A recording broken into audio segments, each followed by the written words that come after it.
12th of January at about 12:30 p.m.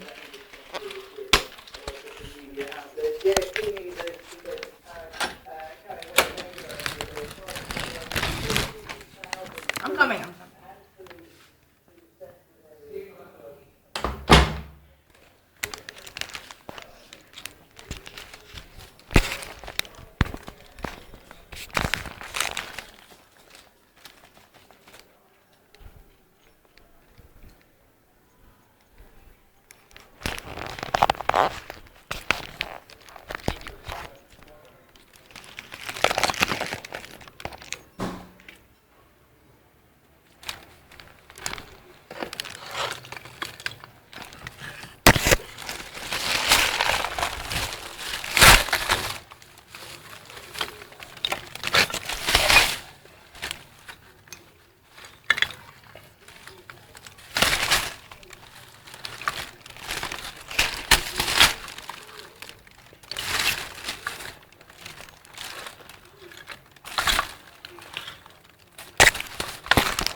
कल आप उसको दे दो, हाँ, यमुना को.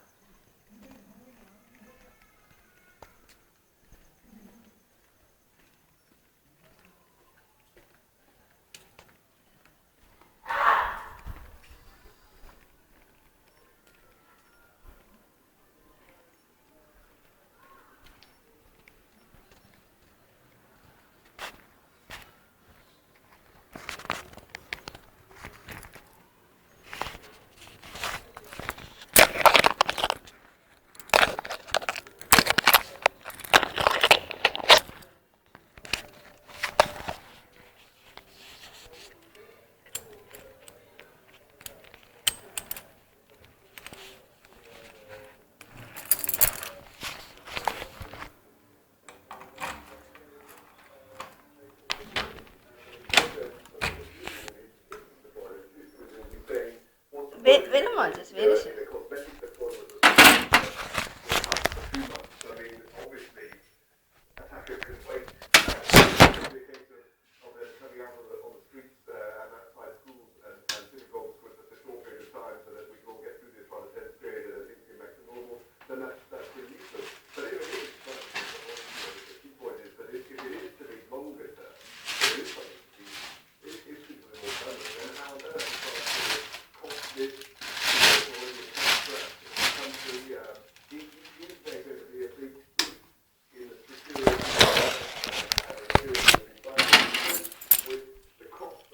I'm just coming so much, boys. Boys, you want this? I'm coming, sir. I'm coming.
We've been correspondent now, knowing in Istanbul in a few minutes to find out who he is and exactly what was happening on the 2nd. Now, over the weekend, millions of people all over the world were really demonstrating in support of free speech, objecting to what's been happening in Paris. In a moment, his resident in Germany, as I show you the live feed coming into the BBC, there's going to be an anti-immigration march due to get underway. There's been a number of these marches in Germany over the past few weeks. Angela Merkel had asked that it didn't go ahead. You can see a picture on one of those signs, but the organiser said this is an act of solidarity with the French after the attacks last week, although clearly a number of French people may not want that solidarity. So that's what's happening in Dresden. We'll keep an eye on that. Okay, well, while the world's attention may be trained on France at the moment, in Nigeria, the Islamist attacks very much continue. And an archbishop in Nigeria says the West really does need to offer more support. The phrase here, needs the same support as France after these Boko Haram attacks. And clearly the point at the moment that archbishop is making is that's not happening. Now, we've marked Yobo State here. That's where 2 suicide bombers struck a market on Sunday. On Saturday, a bomb strapped to a girl aged 10 years old killed at least 19 people in the neighbouring state. Well, we speak to BBC's Will Ross, who's covering this.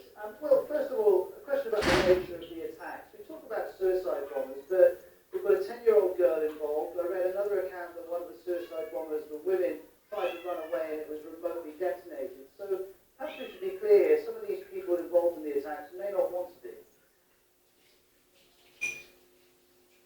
Well, I wish we could be clear on it all, rather. It's a very, very difficult situation to report on because obviously there's confusion and chaos at the time of these bombings and all sorts of different eyewitnesses say different things.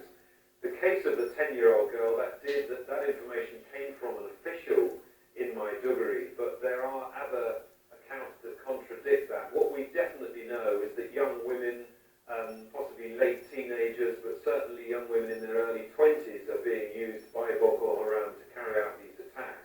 What we don't know is whether they have volunteered to do this, whether they have any idea what they're actually doing, in other words, whether the bombs are remotely detonated